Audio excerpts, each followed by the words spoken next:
I've heard you say on several tapes, we don't live in an assertive world. We can bring everything to us by our thoughts. There is no assertion. How can I balance wanting to draw everything into my life without having to go into the doing or the being of whatever it is I do? I want to go create $1 million, but I don't want to go to work for it. Well, your statement is really telling and really important, because what you're saying is, I want $1 million, and I believe that there are ways to get $1 million that I don't want to do. So what you're doing is saying, I want this, but I don't want this. And that's not a very powerful state of being, because you're setting contradiction up right away. So you soften that by saying, I want $1 million, and I want to find a way that is compatible with me to receive it. Okay. Now there's less resistance in that. You say, I want $1 million, and I know that there are a lot of people who have $1 million who got it in a way that would not be uncomfortable to me. But when you say, I want $1 million, but there's no one I'm going to inherit it from, or I want $1 million, but nobody that I know is going to die and leave it to me. In other words, you've got to stop the contradiction. When you talk about what you want and why you want it, there's usually less resistance within you than when you talk about what you want and how you're going to get it. Because when you pose questions that you don't have answers for, like how, where, when, who, then it sets up a contradiction vibration within you that slows everything down.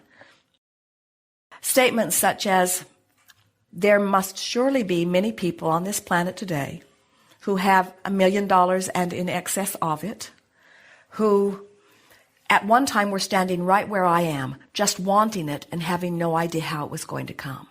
Feel how resistance-free that statement is. Words like faith and trust are so annoying on some levels, but we want to explain to you the value of them, because even though you don't know how or where or when or who, if you know what, and you've talked about why you want it, and you've practiced the thought of it until it's starting to feel very familiar to you, what begins to happen is things that couldn't happen to you now begin happening, and ideas that wouldn't even occur to you now begin to occur to you, and rendezvous with people that you don't have access to now begin to happen. And when your million and many more come to you, you will wonder where it always was. It seems like the resistance is so subtle. It's like it's somewhere in the background of the drama you don't even recognize. We wouldn't call it subtle. Well, maybe that's a good word for it, but we would use a more blunt word. And that is, I've practiced contradictory thoughts so long that they feel natural. Okay. And so when you start imagining having $1 million, and we're going to play here with you for just a little bit, but when you start imagining what that means, and we don't want you to just get $1 million and stop. You're going to want $1 million always at your disposal. You're going to want to spend that and have another on its heels, because we promise you, once you get used to millions of dollars moving through your experience, $1 million won't last you very long.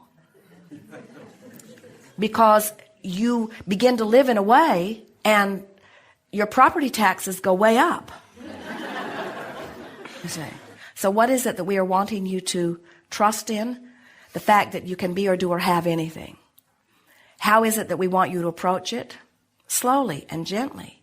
We want you to be happy with where you are. You have to make peace with where you are. So you can't say, oh, my life is miserable and I have to do all of these things I don't want to do. And boy, if I had $1 million, then I wouldn't do any of these things. Because can you feel how jumbled the energy is? What you're saying is, universe, I'm miserable and unhappy where I stand. Please give me something that will make it better. And the universe says, sorry, we can only give you more things that will make you miserable, because that's the vibe you're offering. And you say, well, how do I offer something other? I want to be over there and I'm over here. And we say, well, talk about what's over there. And most people have a very difficult time talking about what's over there, because they've been talking so long and hard with such detail about what's over here that that's what's active in their vibration. And that's why we're talking about these emotional journeys. You got to talk yourself into a different vibe, and then different things will come to you. I was wondering if I was creating too big, if I was trying to make something too big, and the gap between what I wanted and where I am was was too big, and that was causing some of the grief. Well, surely $1 million is not too big from where you stand. That's just not too big. It actually wasn't even $1 million. It's $150,000. The million was just something I made up.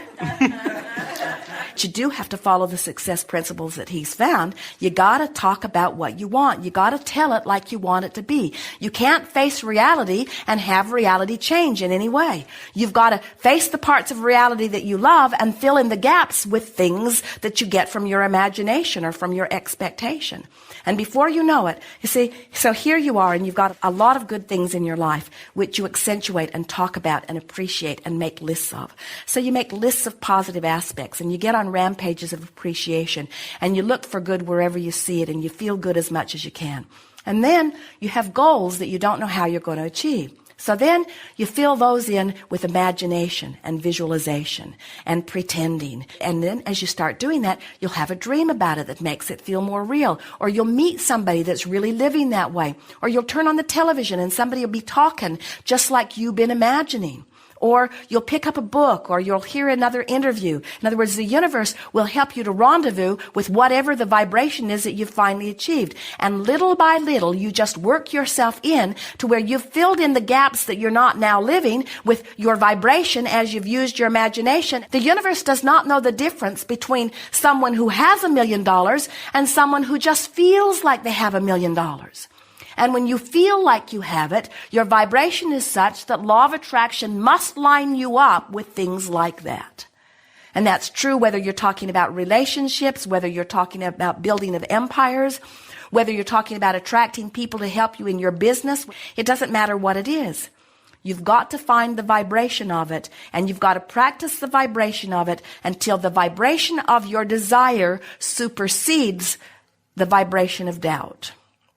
And when the vibration of your desire supersedes your vibration of doubt, bam, it happens. And then you say, where have you been? You say, I knew you were coming. I could feel you. At first, I just felt hopeful that you'd be there. But eventually, I started really trusting that you'd be there. And then, not very long ago, I knew you'd be there, and there you are. But the things you want can't come until you achieve that knowing. And that knowing doesn't come easily because you've been practicing not knowing. You're often not willing to admit how you feel because you're worried about what somebody else might say about how you feel. So you really have to get to the place where you don't talk so much to people who don't understand. And you talk to those who do understand. Or you just keep your own counsel. Jerry wrote a paper years ago that said, keep your ideas to yourself until they are fully developed, because he saw so many people that he was counseling in business who he would see become on fire with an idea. But it was a new idea to them. And they hadn't practiced it long enough that it was dominant within them. It was tentative within them. And he knew that it could go either way, and then they'd go home and they'd talk to somebody about their new idea before it was really shored up within them. And that person and their doubt and their negative commentary would activate that old vibration within this person. And then it was all over because the seed had not been allowed to germinate and get enough of a foothold that it was strong on its own. There's no reason for you to experience anything less than what you want. And if you have the ability to imagine it, this universe has the ability to give it to you. Knowing it, knowing that you want it, asking for it, is step one and step two, because you've asked and the universe is given. Now you just have to get out of the way. One more thing we want to say to you. We think that when you say you want it but you don't want to work for it, we think that's where your cross purpose is, because you don't like doing the things that you think you're going to have to do in order to get it, but you don't believe you can get it otherwise. So that's where the contradiction is. So what you're literally saying to the universe is, do this impossible thing. So what you have to do is find some way of making it not feel impossible. So do a little research. Notice how many people find that. Notice how many different ways there are for money to come. In other words, give yourself some reason to believe that it is possible for you to receive.